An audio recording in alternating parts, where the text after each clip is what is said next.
Hey there, welcome back to my channel if you're returning, or welcome if you're new. So I'm going to answer a couple of your questions that I've been seeing in the comments. The first one is from Imelda Kimath. She asked, sorry, is strength exercises good for inverted triangle body type for women? Strength training is good for everyone. Its ability to keep your body stable, strong, to upkeep itself. It can help support your bones. It can help with your cardiovascular strength. It can do a lot of things. So whether you're inverted triangle or not, strength training is perfect. Now, the type of strength training that you're doing is what will matter the most.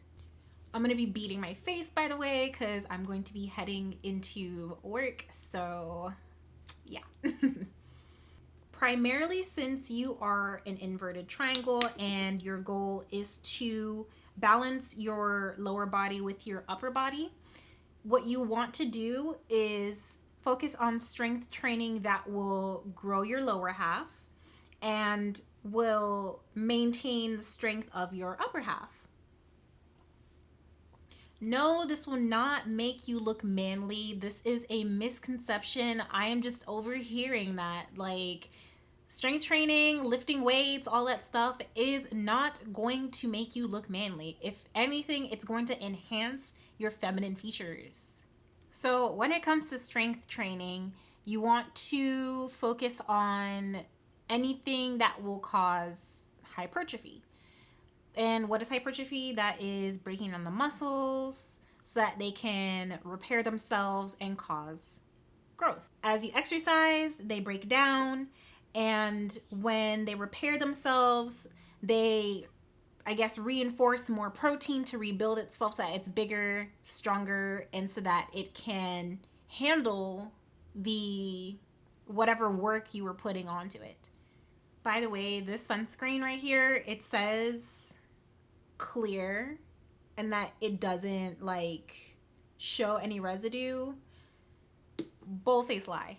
Definitely shows residue.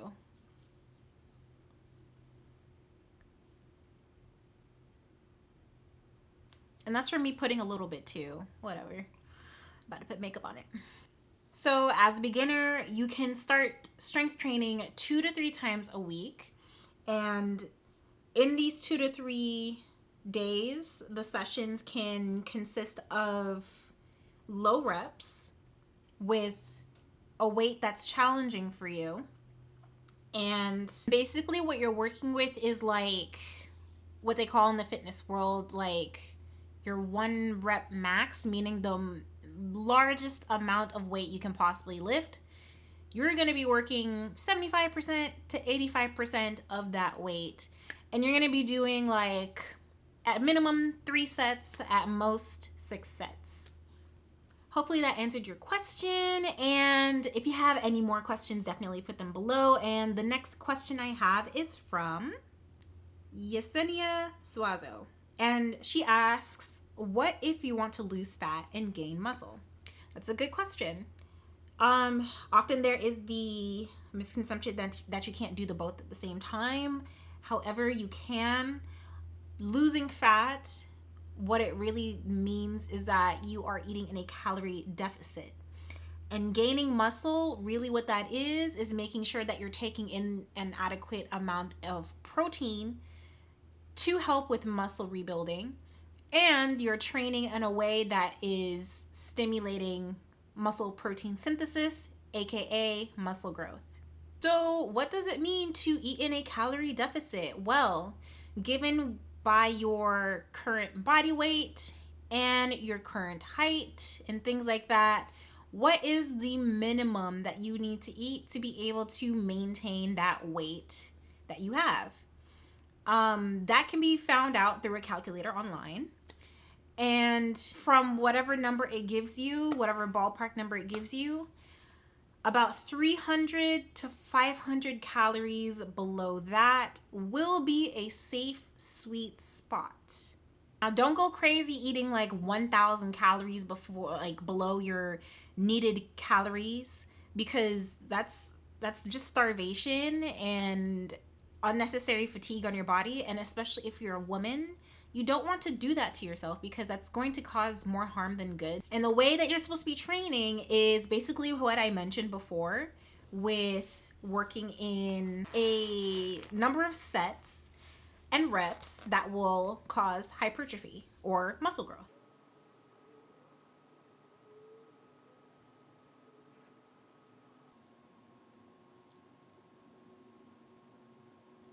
So losing fat and gaining muscle, very doable. It just has to be done strategically. Plus, you need to make sure that you are taking in enough protein.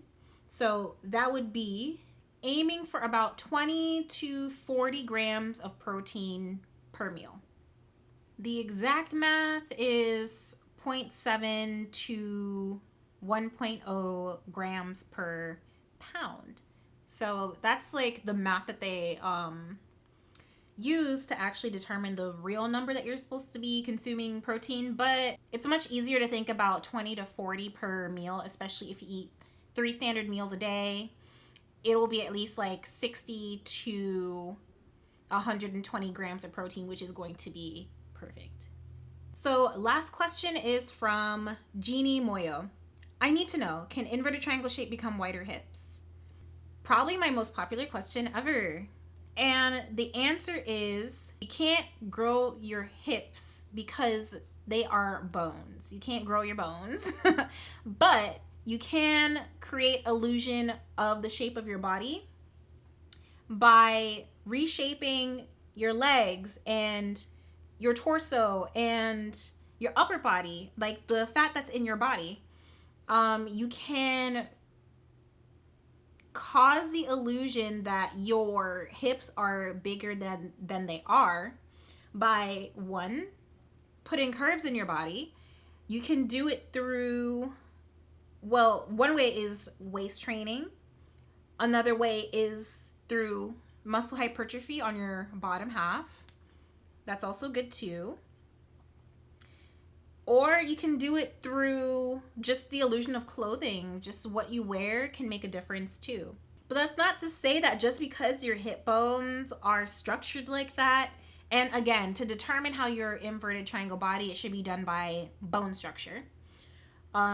It's not to say that because you're an inverted triangle that you're stuck being an inverted triangle. Like, you're not stuck like that. You can rechange around your body. You can do a whole bunch of things with your body if you choose to. So with that in mind, I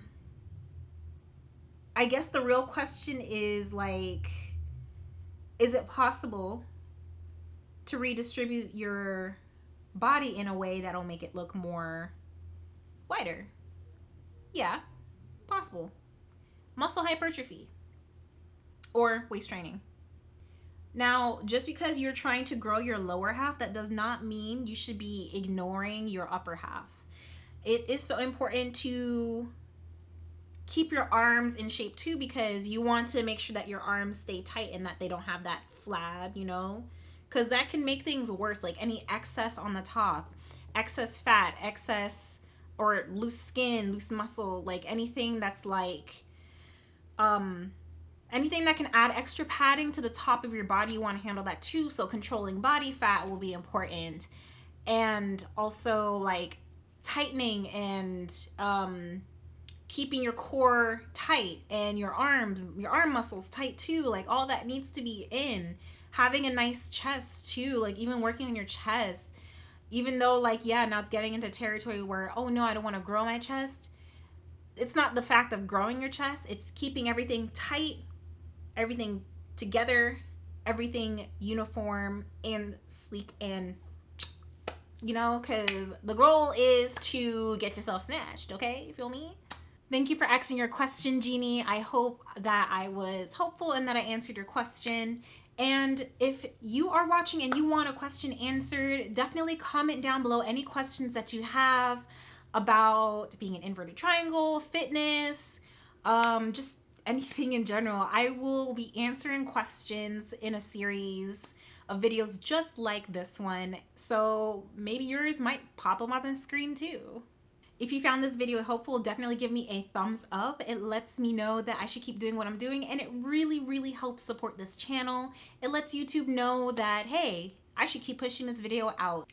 The goal is to grow our community, so definitely hit that thumbs up. Until next time, see ya. Bye.